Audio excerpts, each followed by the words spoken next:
Deus nos tira do nada, nos dá a vida com um propósito em mente. Porque tudo que Deus faz é inteligente. E o mundo é regido pelo princípio metafísico da finalidade. Tudo que se faz por um fim. Esse é o princípio. Então, nós somos dotados de talentos para quê? Simplesmente para ganharmos o nosso próprio sustento? Não. Ou para captar aplausos? Muito menos. Deus nos dota de talentos para que nós possamos colocá-los a serviço dos nossos irmãos. Por quê? Porque Deus determinou que a lei que regeria o mundo seria a lei do amor. E o Evangelho de hoje fala dessa necessidade de darmos frutos para não sermos cortados.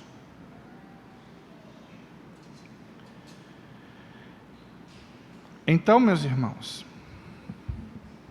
nós precisamos dar duro no nosso espírito para que nós possamos dar frutos.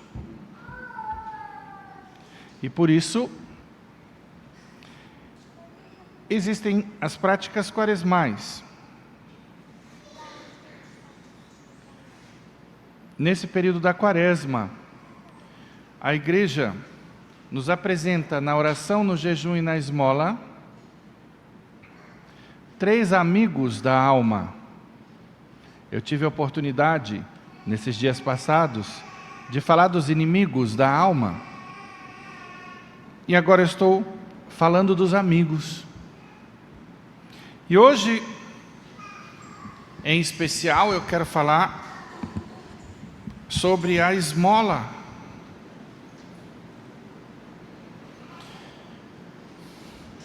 Vemos cada vez mais mendigos, cada vez mais pobreza. E isso no mundo inteiro.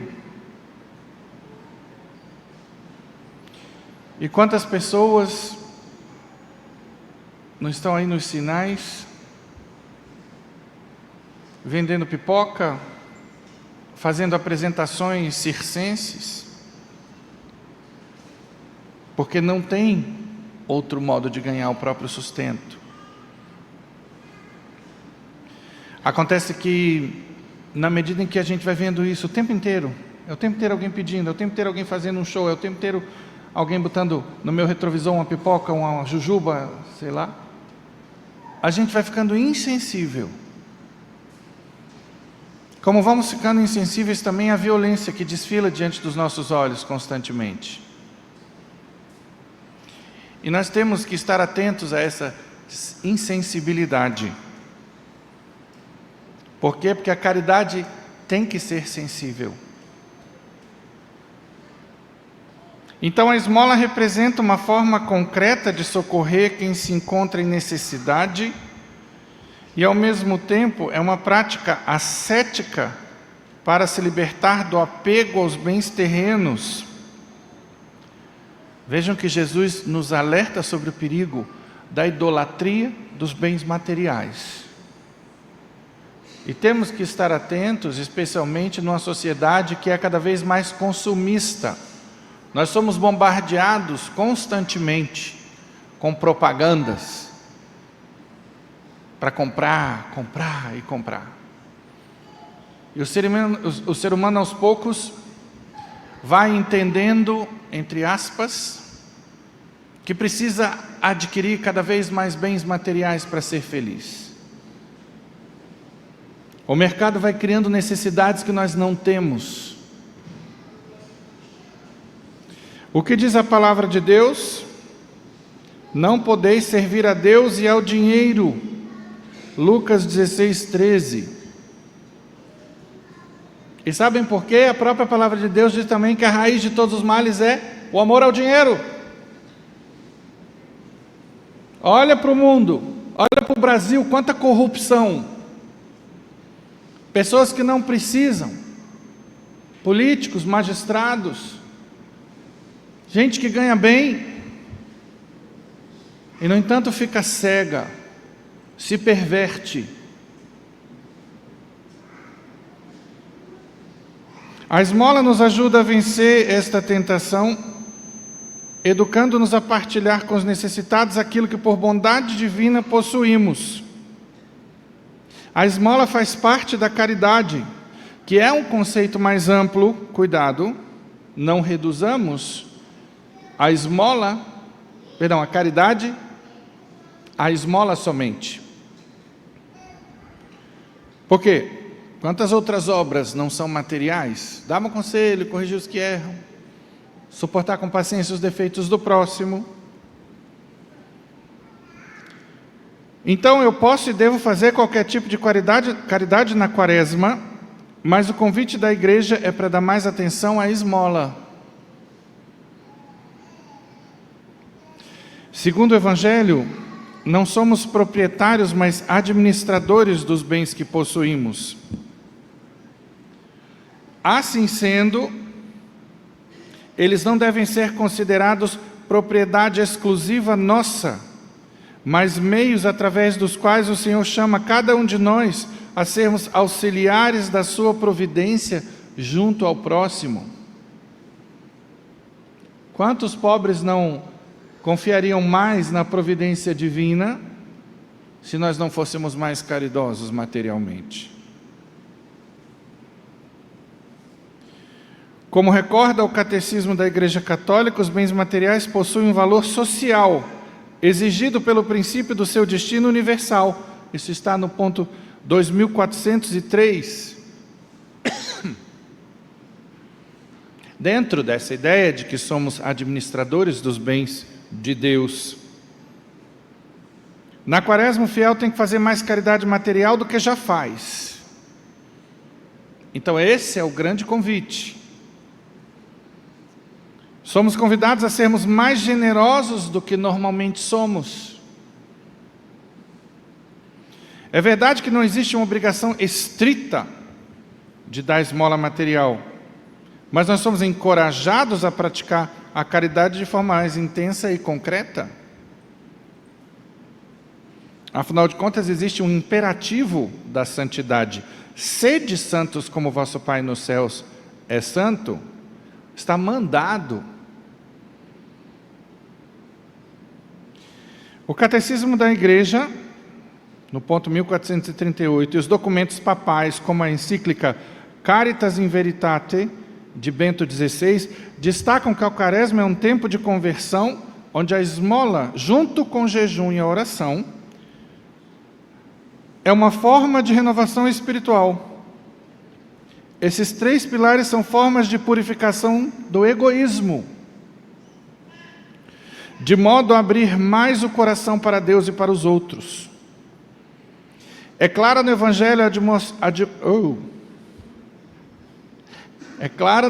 a admoestação a quem possui e usa as riquezas terrenas só para si. Vamos ver o que diz São João, em face das multidões que passam necessidade no mundo. Aquele que tiver bens neste mundo, vir o seu irmão passar necessidade e lhe fechar o coração, como pode estar nele o amor de Deus? 1 João 3,17. Socorrer os carentes é um dever de justiça, antes de ser um gesto de caridade. Estejamos atentos a isso. Afinal, o que diz 1 Coríntios 4,7? O que tendes que não haveis recebido? Este ensinamento bíblico deve servir para que nos percebamos como eternos devedores de Deus. E que tudo o que fizermos de bom não paga em justiça o que Ele faz de bom por nós. Mas em que nós somos devedores de Deus? Começa pelo dom da vida. Quem aqui antes de nascer fez alguma coisa para merecer ser criado? Ninguém. E aí, se eu tenho fé, o bem mais precioso, quantas pessoas não vivem na ansiedade, na angústia, no desespero porque não têm fé? Fé é um dom.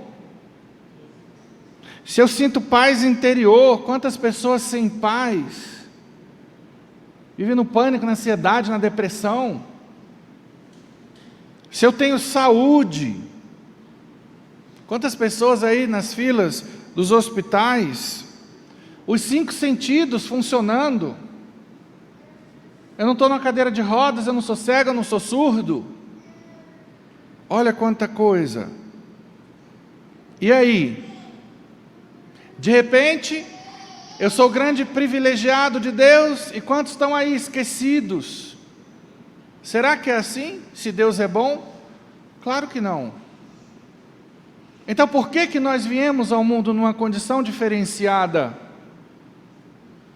Justamente para ajudar aqueles que vieram com menos. E é assim que nós vamos chegar ao céu. Eles suportando com paciência as suas cruzes. Claro, é lícito tentar sair de qualquer situação difícil, mas sem murmurar, sem se revoltar contra Deus, e assim juntos nós chegamos ao céu.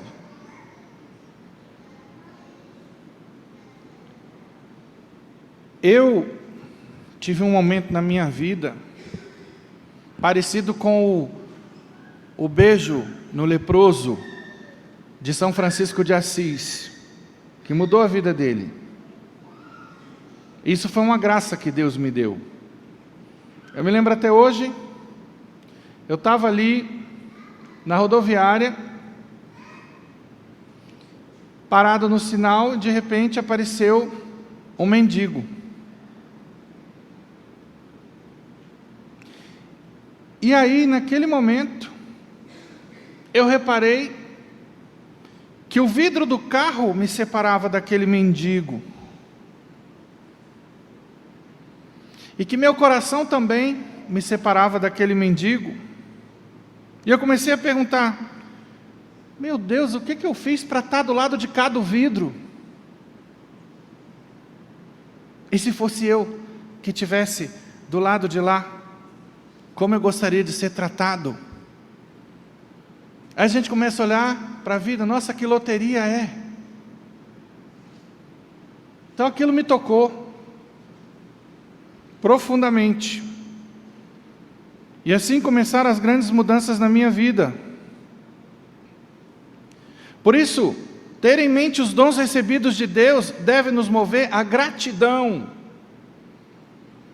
que é uma virtude anexa à virtude cardeal da justiça. É um dever de justiça, portanto, a gratidão. Dever de justiça para com os nossos benfeitores. Caríssimos, a palavra de Deus sublinha uma característica típica da esmola cristã. Hoje nós vamos esmiuçar esse tema, porque é muito mal compreendido. Então, qual é essa característica? A esmola tem que ficar escondida. Que a tua mão esquerda não saiba o que faz a direita, diz Jesus, a fim de que a tua esmola permaneça em segredo. Mateus 6, 3 a 4. E pouco antes tinha dito que não devemos vangloriar-nos das nossas boas ações, para não corrermos o risco de ficarmos privados da recompensa celeste. Mateus 6, 1 a 2. Quem tocar a trombeta da própria caridade ficará sem sua recompensa.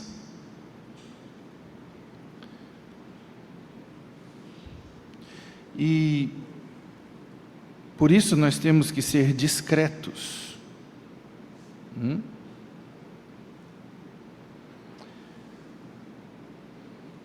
A preocupação de todo discípulo de nosso Senhor tem que ser de que tudo seja para a maior glória de Deus. Tudo que nós fizermos deve ser para a maior glória de Deus. A gente sempre tem que tomar cuidado para não se achar bom quando dá esmola. Senão que devemos agradecer a bondade de Deus em nós. Porque não somos capazes de fazer nada bom sem uma graça de Deus que nos toque.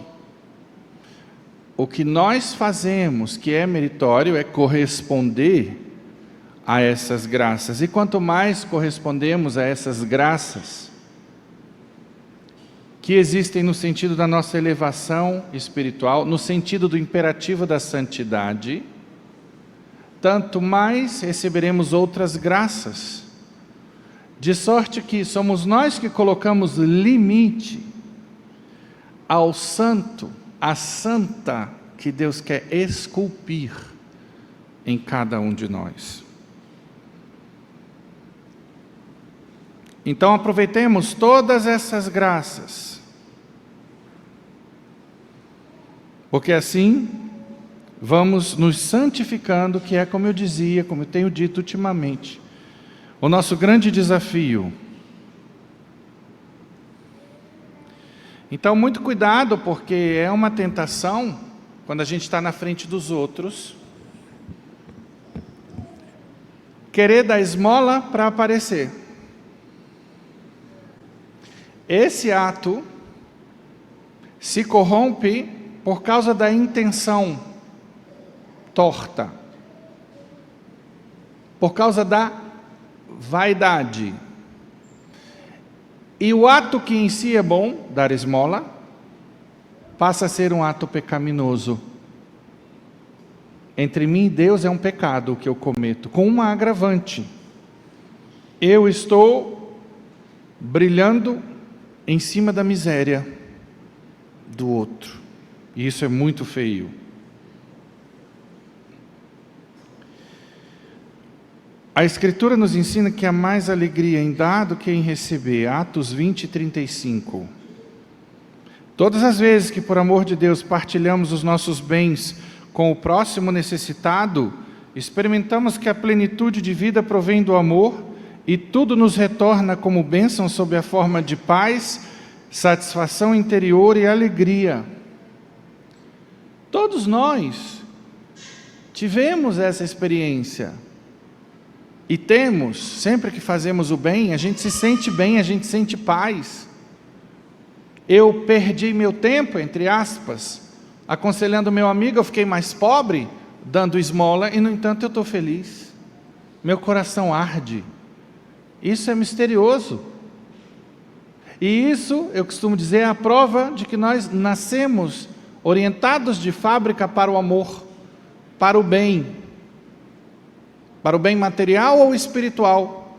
Daí o convite da igreja às obras de misericórdia, materiais e espirituais. Dê uma papirada lá no catecismo da igreja, dever de casa. Quais são essas obras? E quais delas você pode fazer? Quanto mais fizermos, melhor será a nossa recompensa no céu. Pense nisso. São Pedro cita, dentre os frutos espirituais da esmola, o perdão dos pecados. 1 Pedro 4,8 diz, a caridade cobre uma multidão de pecados. O fato de partilhar com os pobres o que possuímos coloca Deus do nosso lado e nos predispõe para recebermos este perdão. Mas cuidado, porque a esmola não substitui a confissão e nunca vai perdoar pecados graves, né? Cuidado. Senão que a gente vai apagando o purgatório. Santo Curadás, padroeiro dos padres, ensina que no dia do nosso juízo, as esmolas que nós demos se levantarão como nossas primeiras advogadas.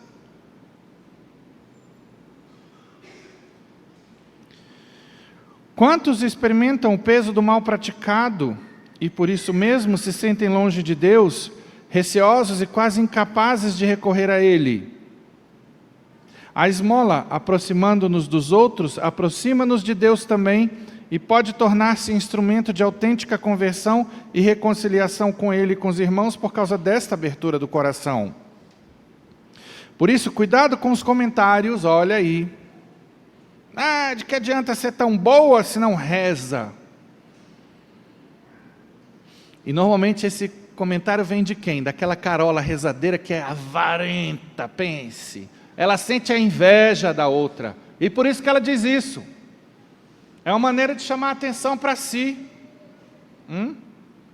De certa maneira está dizendo, eu sou muito melhor do que ela porque eu rezo. Ele é bom, mas vive no pecado. Meu Deus, qual o objetivo desse tipo de comentário? Esperemos que essa caridade venha a ser o instrumento de conversão dessa pessoa. Isso sim. Ao invés de criticá-la por não rezar, seja caridosa como ela e convide-a para rezar. E vamos ao exemplo da viúva, que da sua pobreza lança no tesouro do templo tudo o que tinha para viver por amor a Deus. Está em Marcos 12, 44. Ela não deu as sobras, ela deu tudo que ela tinha. Não é a riqueza material que dita as leis da existência, senão o amor. Deste modo, o que dá valor à esmola é o amor que inspira formas diversas de doação, segundo as possibilidades e as condições de cada um. E aí, como é que eu vou saber o limite? Sabe qual é o limite? A dor. Santo Alberto Hurtado, que é um santo chileno jesuíta, já dizia, hay que dar, hasta que duela. Tem que dar, até doer. Esse é o limite. Então a Quaresma nos convida a um treinamento espiritual através da prática da esmola, para crescermos na caridade e para que reconheçamos nos pobres o próprio Cristo. Ai. Tem muita gente que olha para o pobre só como incômodo. Ixi, lá vem aquela criatura, aquele maltrapilho, aquele fedido, aquele desdentado, aquele cachaceiro. Né? Uma vez, meu Deus do céu, para mim foi o suprassumo da incoerência. Eu estava numa paróquia, no final da missa fui cumprimentar os fiéis na porta da igreja. De repente vem uma mulher que parecia uma vitrine de loja católica. Ela estava enfeitada de terço, de crucifixo, era anel, era tanto enfeite católico. Estava feia até. Estava meio ridículo aquilo, é o que a gente chama de pietismo. São os excessos na piedade. Lógico que a gente vê que a pessoa tem ali algum problema. Ou ele é espiritual, a soberba, né? A vaidade de querer aparecer. Ou é psicológico, autoestima baixa, vamos chamar a atenção. Tem que ser notado, sei lá, não importa a raiz. E aí ela veio toda piedosa, com a mãozinha assim, falando baixo. Chega, revirava os olhos assim, se tremelicava quando falava, padre, eu queria ver com o senhor. Aí de repente, se aproximou o menino pobre dela. Sabe o que essa mulher fez? De repente aquela mulher, terna, calma, piedosa. Padre, eu queria ver com o senhor. Sai daqui, menino nojento! Você se assustou, né? Imagina eu, dei um pulo para trás assim. Falei, Jesus, já é isso, como dizem lá no Ceará. Sai daqui, menino nojento. Aí eu chamei e falei, olha, vamos conversar com calma, eu preciso ter uma conversinha com a senhora. Já a gente conversa. Deixei ela no canto e tive que fazer uma correção fraterna. Falei, minha filha, olha como você chama atenção para você. Primeiro que não precisa de tantos objetos. Depois fui conversar, explicar com calma. Falei, e outra, você deu um contra-testemunho. Imagina se passa um protestante do lado, um ateu, sei lá, olha como os católicos tratam os necessitados. Bom, cuidado que tem gente que na quaresma fica só no jejum. Eu chamo de quaresma automática. Chegou a quaresma, ela aperta o botão, para de comer doce. E está lá, a quaresma inteira, sem botar a boca num doce. Mas sendo grosso, fazendo fofoca. E aí? Por isso esse tripé nos ajuda, porque ele vai ajudar a trabalhar na oração e no jejum, e na esmola, perdão, o lado espiritual e o lado material, corpo e espírito.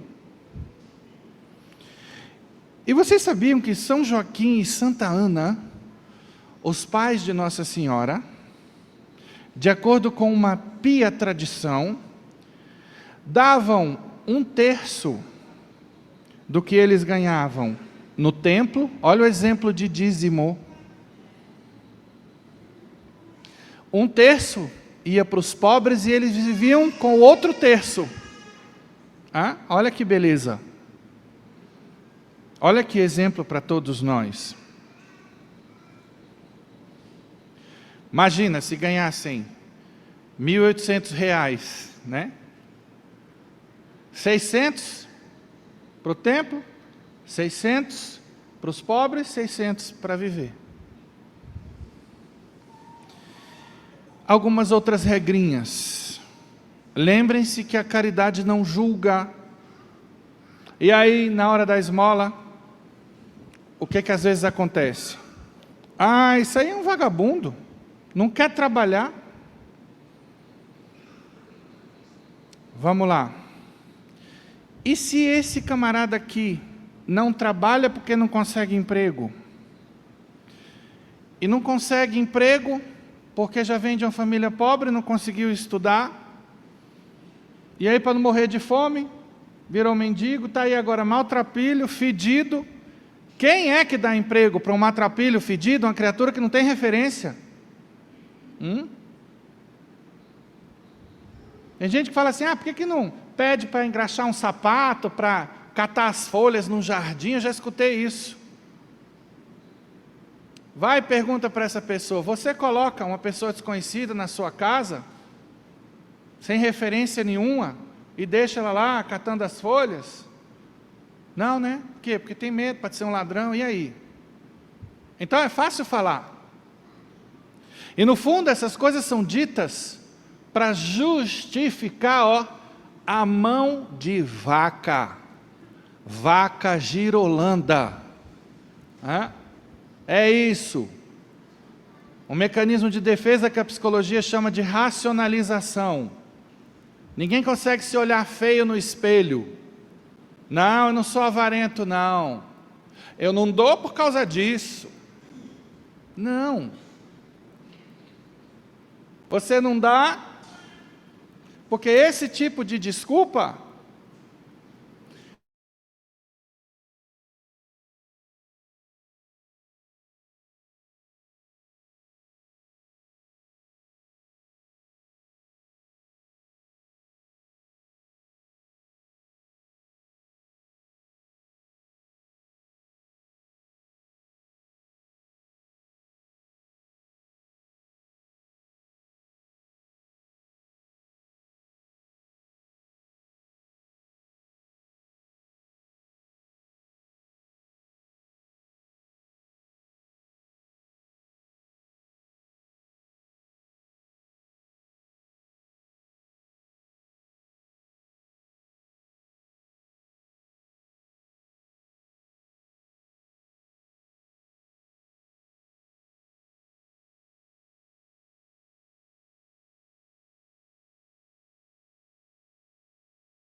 isso.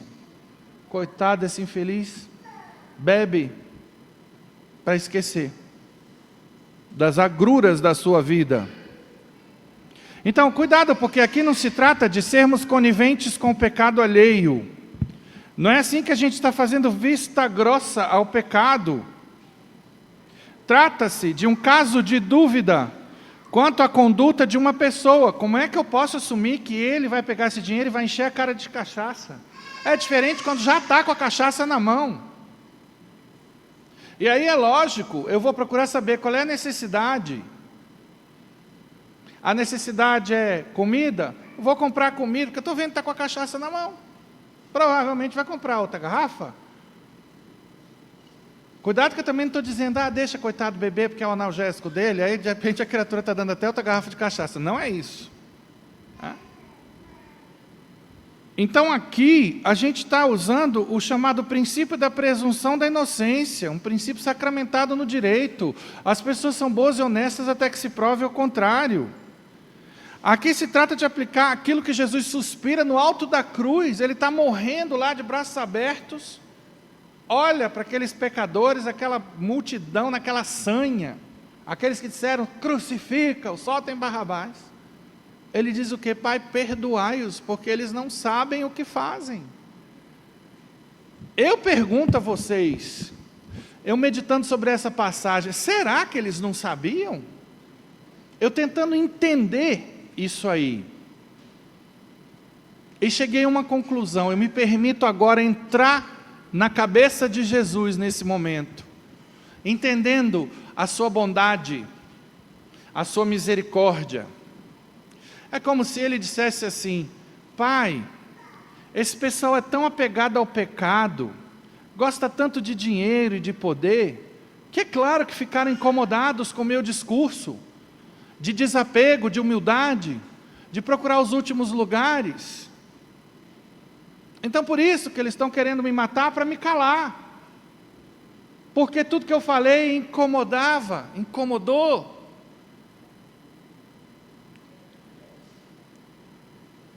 O pecado escraviza, eles estão cegos. Se eles tivessem certeza de que eu sou Deus, não estariam fazendo isso. O pecado os cegou. Eu consigo imaginar alguma coisa assim desse tipo, e é por aí que a gente deve caminhar. Mas não é fácil, porque a gente é de carne e osso. E sobretudo, a gente escuta aí, tanta história, né? Que tem os picaretas, tem, moçada, tem muito vagabundo aí, agora eu vou falar mal. Tem gente, olha, tinha uma mulher que vinha pedir ajuda aqui, ela tinha um filho autista grave.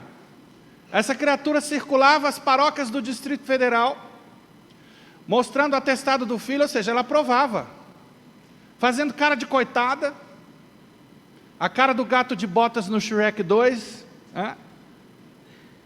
E aí, quando a gente foi na casa dela, porque eu vou atrás de saber quem é quem, aqui eu não ajudo qualquer um não, tem que me provar a história, vocês sabem disso, vocês que colaboram aqui quando a gente faz as campanhas, né? Então eu exijo, ela está precisando de remédio, cadê a receita? Cadê o diagnóstico, qual é a doença? Quando chegamos na casa dela, ela sustentava um cara desempregado, aquela pessoa que viaja. Quando a gente ofereceu um kit de manicure e um curso para trabalhar, vazou. Tem esse pessoal. Agora que isso não esfria a nossa caridade. São muitos que estão aí. Eu chuto qualquer coisa entre 60% e 70%. Tem bandido profissional. Teve um cara que veio aqui, com o braço quebrado, ele já sabia que eu ia pedir, que eu ia interrogar. Chegou aqui, com o braço quebrado, eu olhei para aquele, quebrado, né? Olhei para aquele gesso, mambembe, meia boca, falei, esse cara pegou gás e botou um gesso aí e fez essa porqueira em casa. Aí ele já chegou, não, porque como eu sei que o senhor gosta de provas, eu falei, sabe como se a gente nunca conversou? Alguém, porque essa galera picareta se comunica entre si. Teve um aqui que eu peguei a mensagem no celular dele, Ele se levantou para o banheiro, o celular estava lá, apitou, aí tinha lá a pessoa perguntando, e aí, você está pedindo onde agora? E aí, esse cabra já chegou com uma radiografia. Só que como eu sou macaco velho, a primeira coisa que eu fiz era de noite. Botei a radiografia contra a luz e tinha lá, Maria Francisca Araújo. Aí eu falei, Dona Maria Francisca, eu poderia ver a sua identidade? Ele, Eu falei, não é Maria Francisca seu nome? Ele, não. Eu falei, o nome que está aqui na radiografia. O cara pegou no lixo aí, sei lá, de algum hospital, era da radiografia da mãe dele. Então isso vai esfriando, e a gente vai tendo aquela, E some-se a isso, uma vez tinha uma que estava rindo, e estava alegre, animada, aí de repente, quando me viu de batina, quando virou, padre, será que o senhor me... Mas aí, quando a gente se reveste de entranhas de misericórdia, a gente entende que uma coitada dessa, às vezes, precisa fazer esse teatro, porque se ela chega alegre e animada, quem é que vai dar? Deu para entender? Então, eu aprendo que eu tenho que fazer a cara de coitado. Então, às vezes, a gente vai ver gente boa que está com real necessidade, que entra nessa ciranda. Mas isso não pode corromper a nossa caridade. Sabe por quê? Por causa daquela lei de São João Maria Vianney, que diz que se eu dou esmola ao pobre e ele usa mal, ele vai responder perante o tribunal de Deus. Está lascado uma criatura dessa.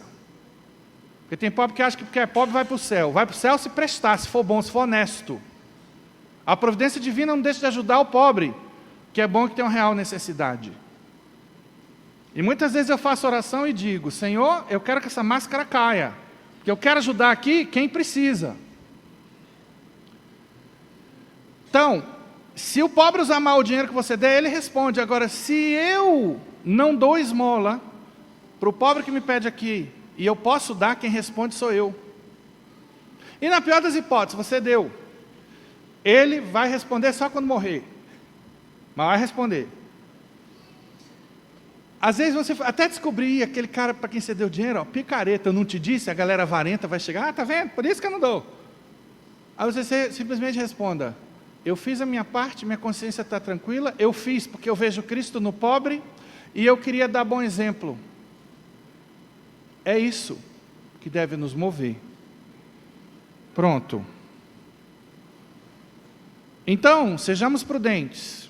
Qual é a necessidade? Comida eu dou comida, remédio eu dou remédio. Em último caso, não tem como resolver. Uma vez eu estava num sinal, estava duvidando do cara que estava na minha frente, mas por causa dessa regra de São João Maria Vianney, eu dei o dinheiro. E falei, Senhor, para mim ele vai se drogar, espero que não se drogue. Agora, bora lá, gente. Por mais que o cara chegue noiado, doidão, Senhor, eu quero dinheiro para comer. Eu pergunto, o noiado, o doidão não sente fome não, é? Porque ele é noiado e doidão, então ele não tem direito de comer. É isso? Os nossos critérios de caridade têm que ser outros.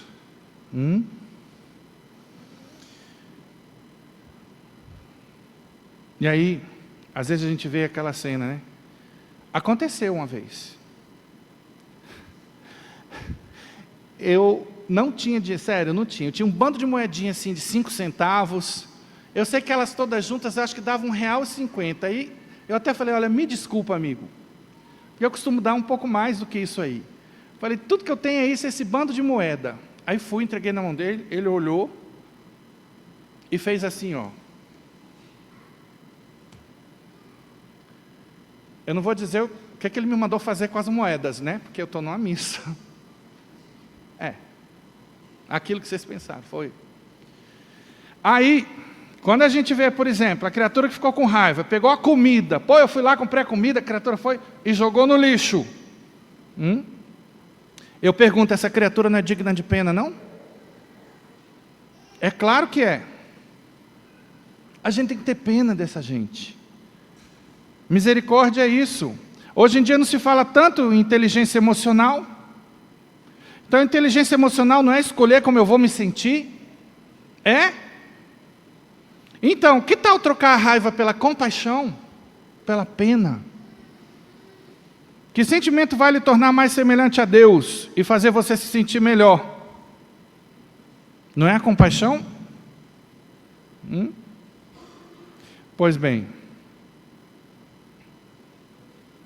Bem-vindos ao mundo da inteligência emocional aplicada à caridade. Não use sua inteligência emocional só para ser feliz no amor ou para crescer profissionalmente. Vamos aplicar a caridade. Vamos aplicar a santificação. Então, caríssimos, eu pergunto, aquela galera que diz, é melhor ensinar a pescar do que dar o peixe. Pergunta se está ensinando a pescar. A criatura vai engasgar. Quem está ensinando a pescar, ninguém. Então, cuidado com esses subterfúgios da mente e do espírito, insuflados pelo demônio, para fazer a gente continuar onde está, não evoluir espiritualmente, não acolher as graças atuais de Deus no sentido do bem, e mascarar, nesse caso pontual, da dificuldade da esmola, o quê? A avareza. A caridade não espera. A caridade, São Paulo diz isso, né? Tem que ser imediata. Se o pobre vem agora e eu não tenho o que dar, que tal pedir ao vizinho?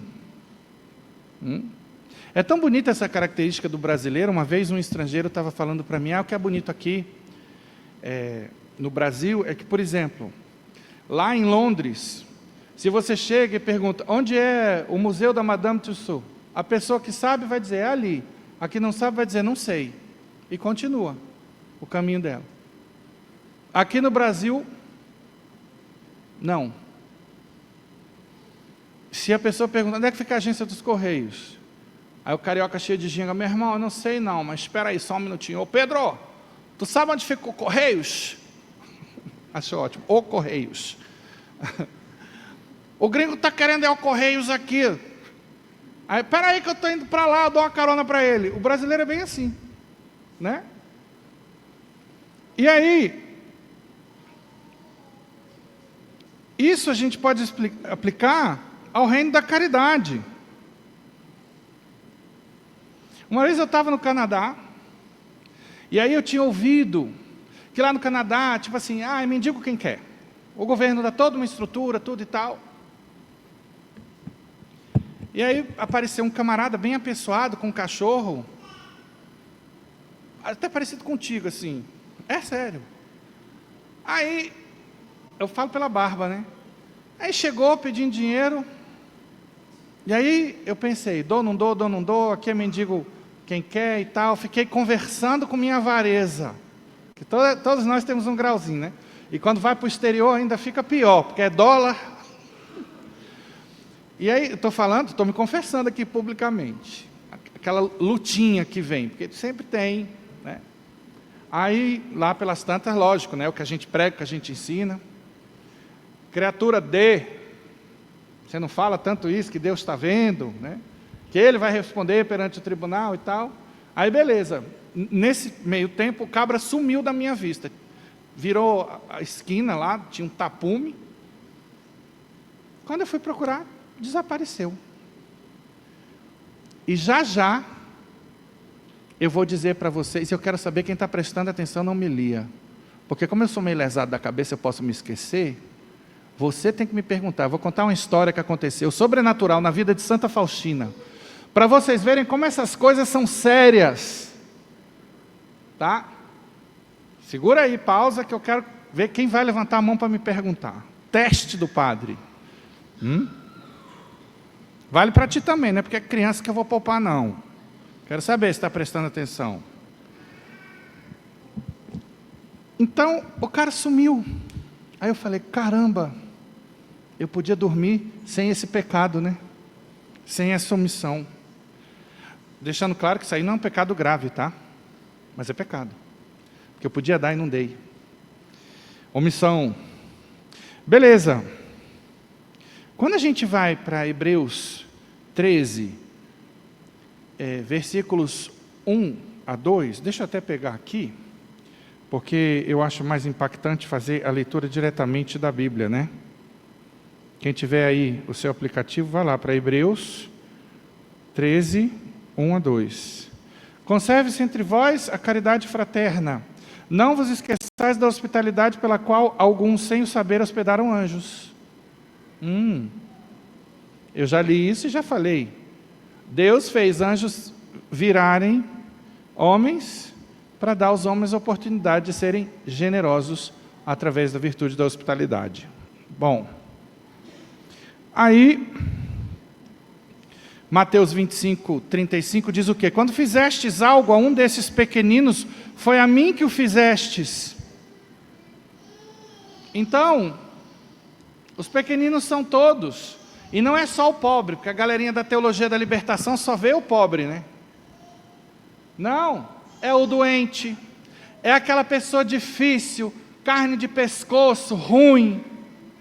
Se eu vou e trato bem, dou outra face, ando 1 quilômetro a mais, porque eu vejo Cristo, eu tenho mérito para a eternidade. Então, no fundo, gente, não somos nós que fazemos um favor ao pobre, é o pobre que nos faz um favor, que ele me dá a oportunidade de fazer caridade. E cuidado, o que a palavra de Deus diz? Apartai-vos de mim, malditos, olha aí. Tive fome e não me destes de comer, tive sede e não me destes de beber, estive nu, não me vestistes. Quando foi que te vimos com sede, nu, ou preso e não fomos te visitar? E aí Jesus diz isso. Quando a gente dá a um pequenino, é a Ele que dá. Quando a gente dá para um necessitado, é a Ele que dá. A caridade é ativa. Vejam Nossa Senhora nas bodas de Caná. Ela poderia ficar de bracinho cruzado lá, curtindo a festa, né? Pensando, meu filho é Deus, qualquer coisa, Ele resolve. Faltou o vinho, ela poderia ficar na zona de conforto dela. Mas ela foi e cutucou Jesus. Eles não têm mais vinho. E Jesus deixou rolar para quê? Para dar a Nossa Senhora a oportunidade de ser caridosa. Para que as virtudes de Maria transparecessem e pudessem ser exemplo para nós. Porque desde o início dessa homilia eu estou falando, tudo cumpre um objetivo, tudo tem uma razão de ser, uma finalidade. Especialmente o que está na Sagrada Escritura. Eclesiástico 4, 1 a 3 diz o quê? Meu filho, não negues esmola ao pobre, nem dele desvies os olhos. Uma vez eu entrando no mercado, vi um pobre estirado no chão e estava dormindo. E aí, vou me confessar de novo aqui. Eu na pressa, né? Pensei, está dormindo, deixa quieto, né? Mas aí lá dentro do mercado, e aí? Porque ele está dormindo, ele não precisa? Você viu o estado dele? Eu vi, como ele estava mal vestido e tudo. Aí fui, comprei um sanduíche, coloquei na mão dele, ele estava com a mão para trás assim, pronto. Então não preciso esperar o pobre pedir. A gente tem que ter essa noção. É um mendigo, maltrapilho, está estirado ali. Ele precisa comer. Então isso é a caridade ativa. Continua o livro do Eclesiástico. Não aflijas o coração do infeliz. Não recuses tua esmola àquele que está na miséria. Não rejeites o pedido do aflito. Não desvies o rosto do pobre. A Bíblia manda não desviar o rosto de quem pede emprestado. A viúva de Sarepta deu a Elias apenas uma refeição e um pouco de óleo e obteve de Deus, por este ato de caridade, a abundância de alimentos e óleo que por longo tempo não terminaram. Então olha como Deus retribui, Ele é muito mais generoso do que nós. Então o diabo sempre vai nos tentar no sentido de dizer, olha, vai faltar. Você vai passar a necessidade aqui, o perrengue. E aí, eu quero atentar para um tema na psicologia chamado neurose de justiça, que às vezes afeta a caridade. Imagina a criatura rica, está lá o pobre coitado, vocês já viram, gente? Que jeito duro de ganhar a vida. Esse pessoal que coloca lá pipoca doce no retrovisor. O sinal para, eles têm pouco tempo, hoje eles vão correndo, já colocam lá, e tem uns que falam assim, olha, você pode levar e paga depois. Isso é o desespero. E aí a criatura que tem neurose de justiça, o que ela faz? Ela dá lá os R$5, como agora está mais caro, que a pipoca antes era 2, agora está 5. Mas ela pega a pipoca. Cara, dá e não pega.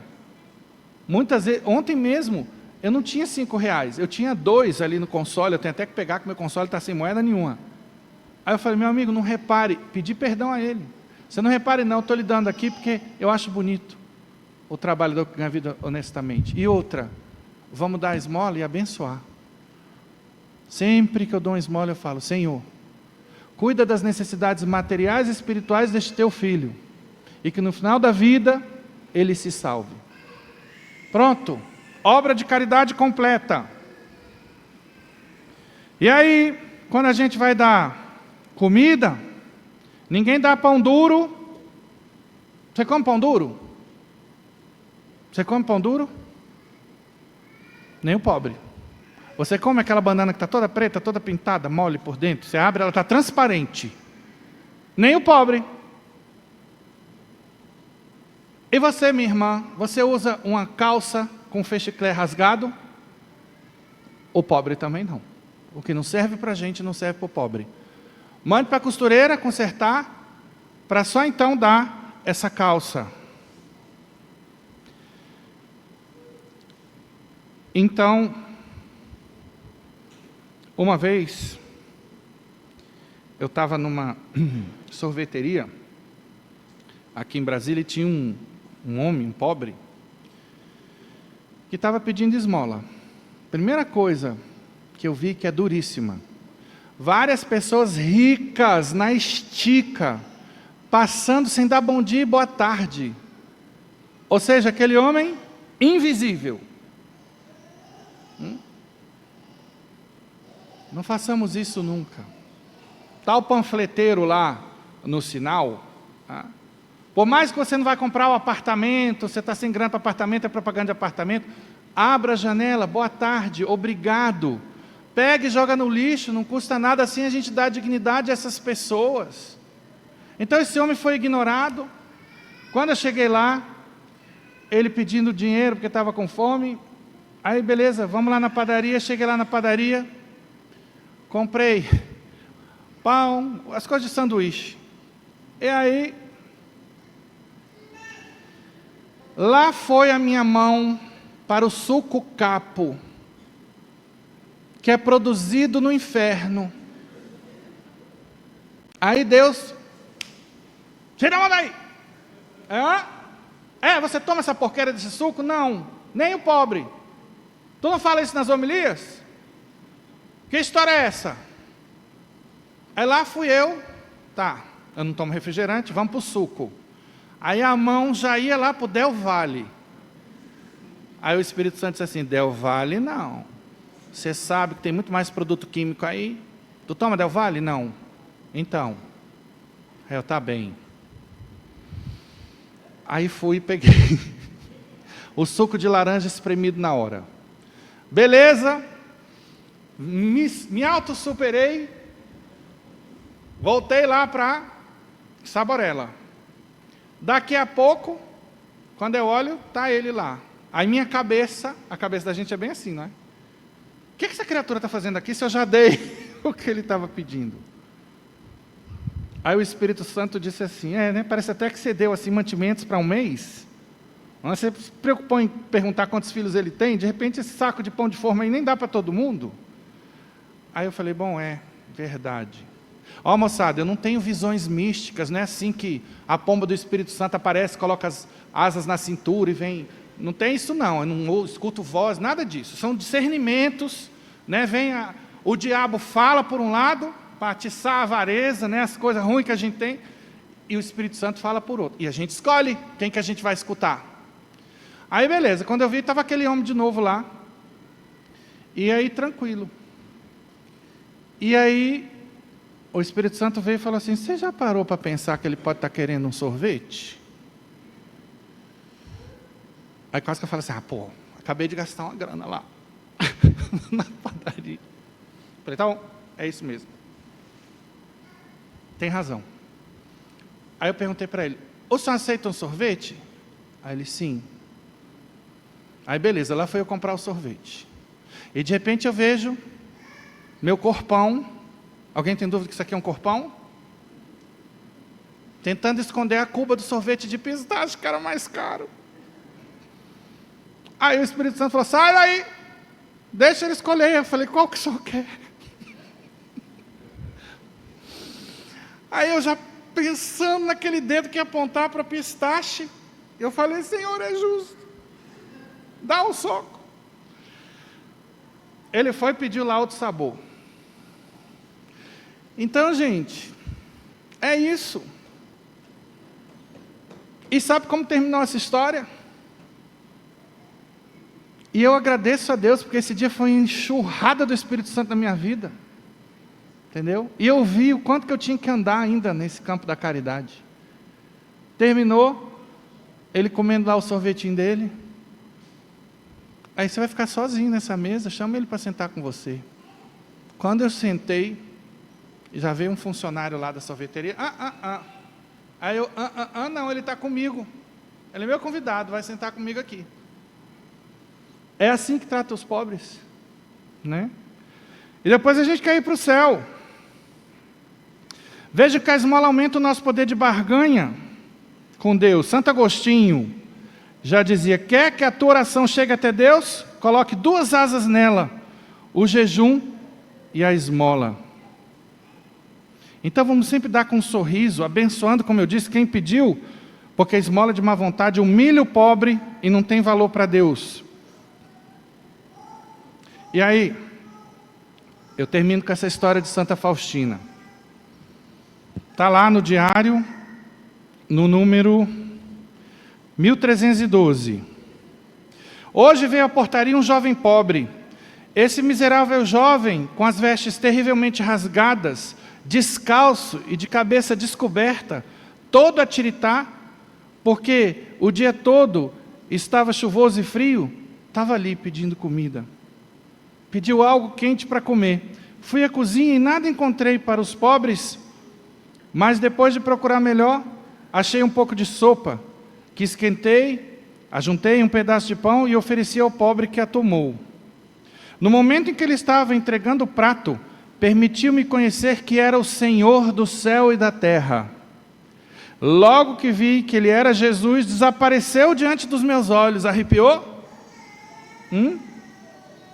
Entrando na casa, refleti sobre o que tinha sucedido na portaria e ouvi estas palavras na alma: minha filha, chegaram aos meus ouvidos as bênçãos dos pobres, que afastando-se da portaria me bendizem.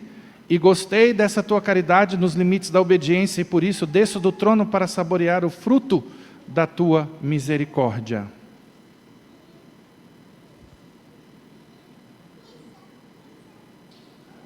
Por que ninguém levantou a mão? O que eu disse? Vocês aqui. O que eu falei quando contasse a história de Santa Faustina?